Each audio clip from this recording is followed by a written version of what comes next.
Sa Biblia, may ilang nababanggit tungkol sa mga langgam. Sa Kawikaan 30:24 hanggang 25, ito ang sinasabi. Sa daigdig ay may 4 na maliliit na hayop, ngunit may pambihirang kaisipan. Ang mga langgam, kahit hindi kalakasan, nag-iipon sila ng pagkain kung tag-araw. Sinasabi rin sa Kawikaan 6:6 hanggang 8 na tingnan mo ang mga langgam, ikaw na taong ubod ng tamad. Pag-aralan mo ang kanilang pamumuhay at matuto ka. Sila'y walang pinunong naguutos, walang tagapamahala o tagamasid na sinusunod.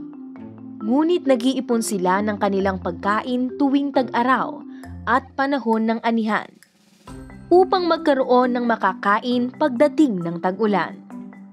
Ano kaya ang mga nasa langgam at ano-ano ang kanilang mga katangian ayon sa agham at mga pag-aaral na sumusuporta sa paglalarawan ng banal na kasulatan? Alamin natin. Ang mga langgam ay may 3 body segments, which are the head, thorax, and the abdomen. May 6 na mga paa din sila at may antennae na unique characteristic ng mga insekto. Kilala ang mga ants na mahilig sa mga sweets at kilalang kilala din sila sa kanilang kagat. Ang isang kahangahangang katangian nila ay ang kanilang hard work.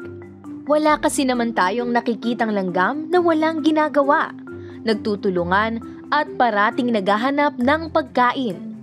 Isang kaalaman na din na kapag nakakakita ang isang langgam ng isang makakain, ilang minuto lang ay darating na ang iba pa niyang kasamang mga langgam para buhatin ito pauwi.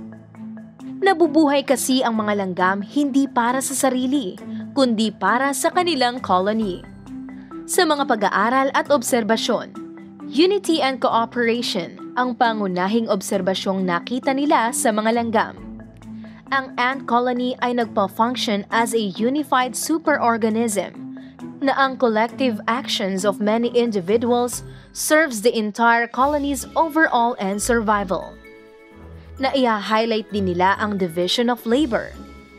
Bawat langgam ay may specified role. Pwede siyang worker, soldier, and queen na nagre-resulta to an efficient task completion na maaaring imposibleng magawa ng isang langgam lang. Ang pagka-purpose-driven ng mga gawa ng bawat langgam ay nagpapa-efficient ng buong trabaho nila.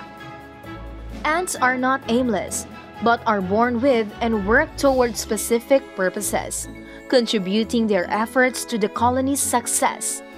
Sa ganitong paraan ay naipapakita nila ang kanilang character na may resilience. Nakakapag-adjust kasi sila sa iba't ibang mga sitwasyon para makahanap ng pagkain at future planning.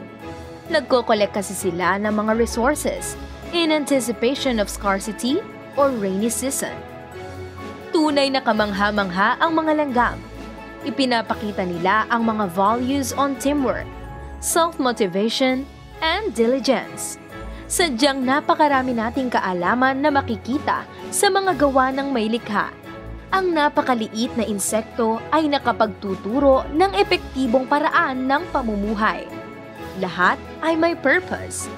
Lahat ay interrelated to each other. Lahat ay kabilang sa kanyang wonders of creation.